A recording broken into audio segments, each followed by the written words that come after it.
Hello, everyone, and welcome back to Caregiving Sweet Tea. I'm your host, Dr. Michelle Rankine, and I'm so glad you've joined us today. This is an episode with a very special conversation with a very special woman, and we're lined up for you today. If you've been following along, you know that this podcast is about sharing real, practical, heartfelt conversations to support caregivers and their families.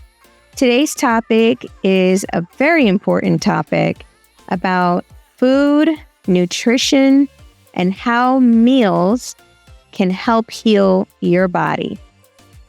And to help us unpack all of this, I'm thrilled to have our guest today, which is Chef Cassandra. She's not only a culinary expert, but also passionate and an advocate of food being the tool for healing and wellness. Chef Cassandra, welcome to the podcast, and it's such a pleasure to have you here. Oh, I'm excited.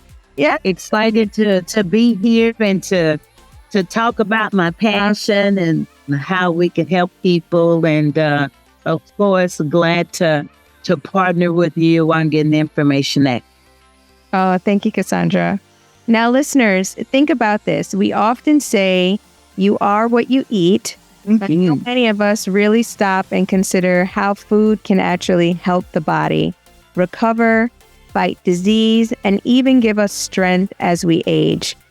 I love the idea that food can do more than satisfy hunger. It can truly support health and even healing. Chef Cassandra, can you talk about what it means in your work, how you have seen food make a difference? Well, I've seen food make a difference in my own life, actually, with a little testimony, if I could. And it all started around hypertension, in that my blood pressure kept fluctuating.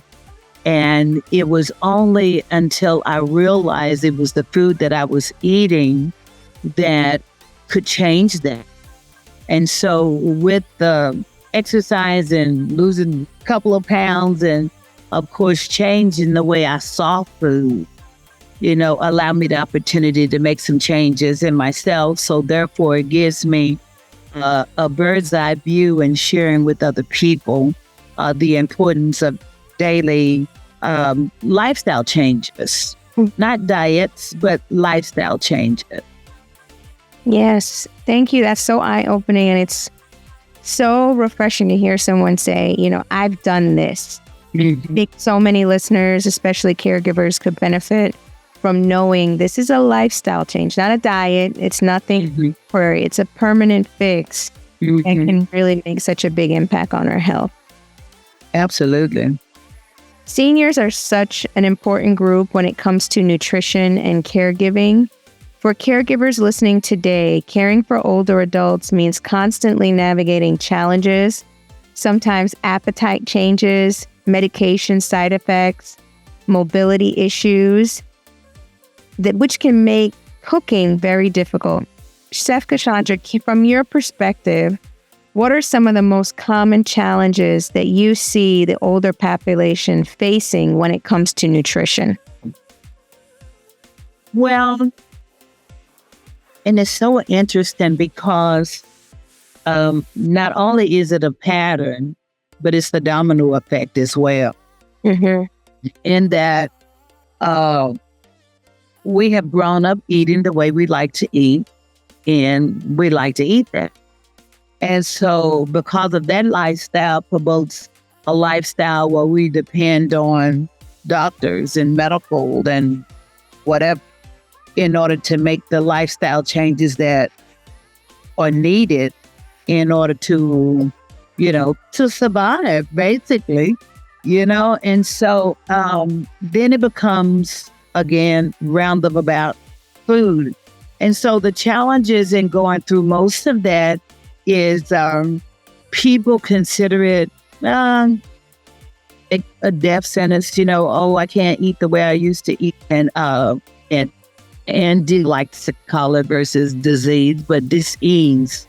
So with that is the challenges of, because of medication, what restrictions are they on as far as certain foods that they can eat or cannot eat. That becomes a major issue. Pairing and partnering and adjusting to taste.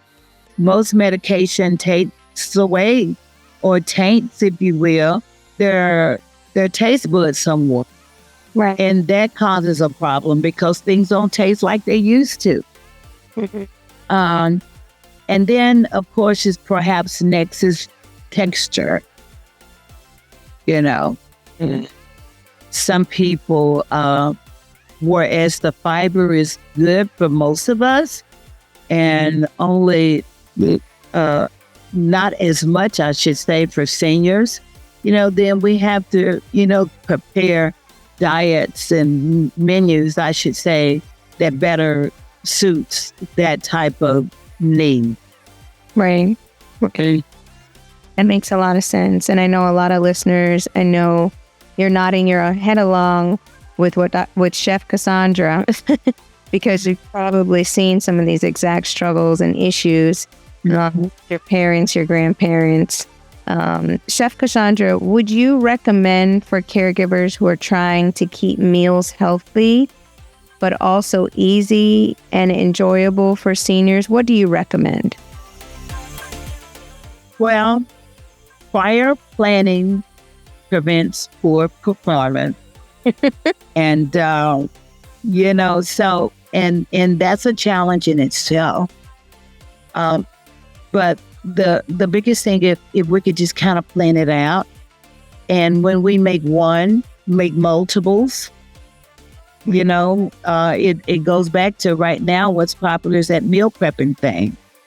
And having it to pull from when days are really hectic, when you have your hands full and your thought is, what are we going to eat? What can I make quick? What do I have on hand? That type of thing. And so that becomes a huge time save for those who are challenged with trying to get their seniors fed.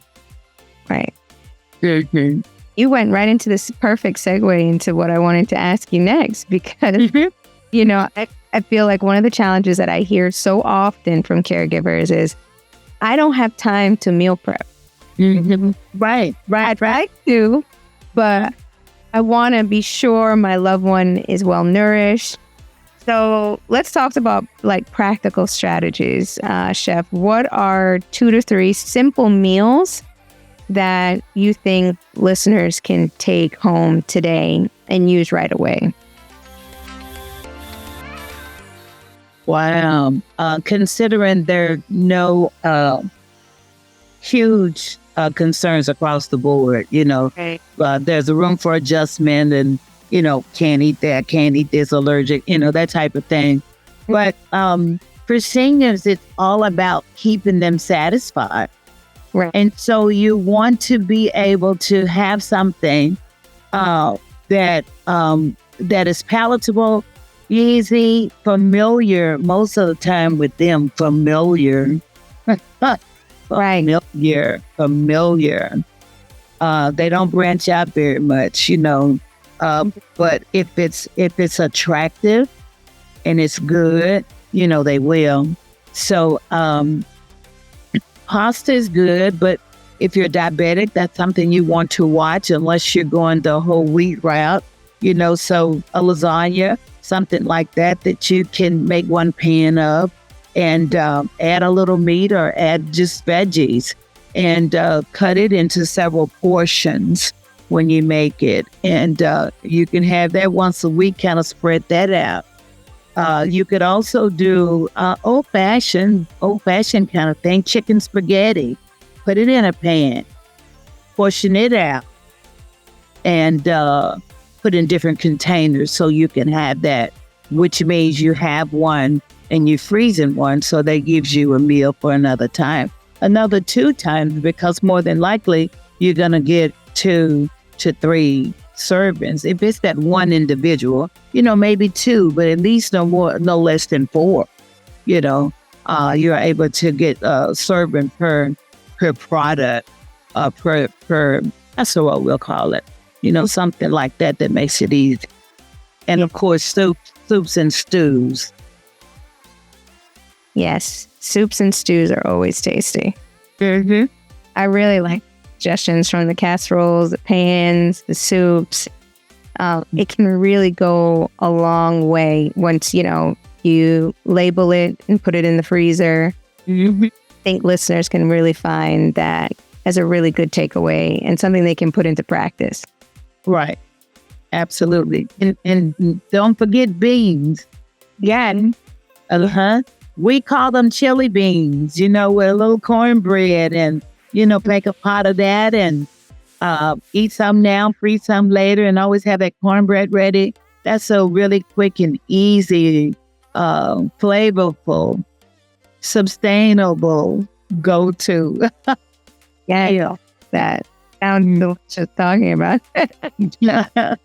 Now, listeners, I want you to think about your own kitchen for a moment.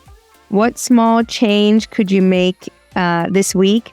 Maybe it's wrapping one processed snack for something fresh.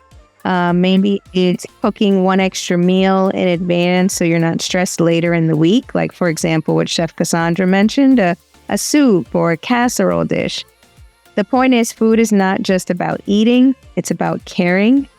Chef Cassandra, as we wrap up, what's one key takeaway you'd like caregivers and families and adult caregivers listening to walk away with about the role of food in supporting our health? Well, most definitely, food is our medicine and medicine is our food. And if we look at food as a nutrient and something that feeds and fuel our bodies for optimum health, then we begin to look at life a little differently. And so putting the emphasis on eating to live and not living to eat changes the perspective altogether and hopefully encourages us to take it to the heart and, sustain ourselves. Food is our medicine and medicine is our food. Oh, thank you, Chef Cassandra. That was perfect. Perfectly said. Our listeners and caregivers and family members who are always looking for practical tips and insights, if there's anything you'd like to share with them, any advice, experiences, strategies, food, nutrition, meal prepping, can you tell us, Chef Cassandra, how can our listeners get in touch with you? Always say hashtag Ask Chef Cassandra if you have a question where we can assist you in our good-to-go meals delivered to your door, or even our medically tailored meals for people fighting chronic disease. www.chefcassandra.com is our email address, chefcassandra.com.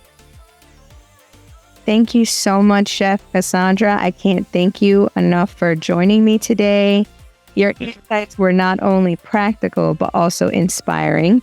And I know our listeners are walking away with fresh ideas and encouragement.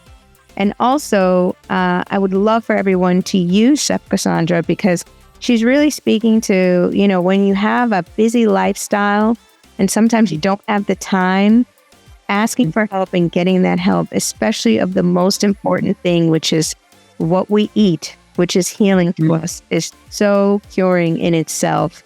I want to just thank you again. This is Caregiving Sweet Tea. If you found today's conversation helpful, please share this episode with another caregiver that would need this help. Subscribe if you don't want to miss another next episode. And remember, you're not alone in this journey. And until next time, I'm Dr. Michelle Rankine, and we had Chef Cassandra. And I'll leave you with this thought: caregiving is love in action, and sometimes that love starts with a simple, nourishing meal. Thank you, Chef. Absolutely. Bon appetit.